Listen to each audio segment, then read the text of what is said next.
দাদা আপনার কাছে কি কি পাওয়া যায়? আমার কাছে ঝালমুড়ি হবে, চাল ভাজা হবে। তো ভিডিওটা লাস্ট অবধি দেখতে থাকো গাইস।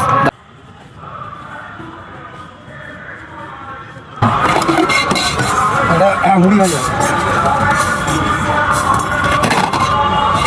এটা আদা লঙ্কা, কাঁচা আদা কাঁচা লঙ্কা, এটা ধনে পাতা, এটা মটর ছোলা মটর সিদ্ধ, এটা চানাচুর, এটা আলু সিদ্ধ,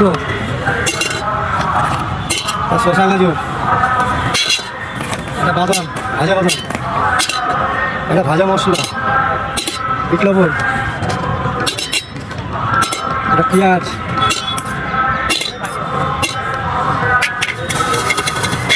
মিক্স আছে।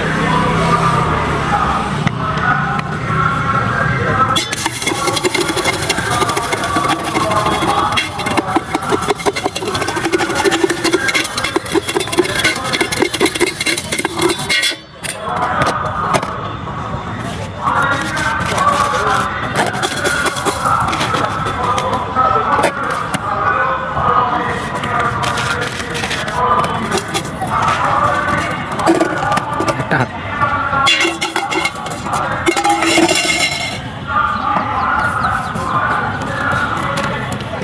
শেষে একটা নারকেল।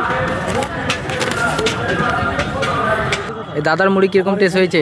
খুবই টেস্ট হয়েছে এই দাদার কাছে মুড়ি, আপনারাও খাই যাবেন, আসবেন বহরমপুর স্কয়ার ফিল্ড মাঠে।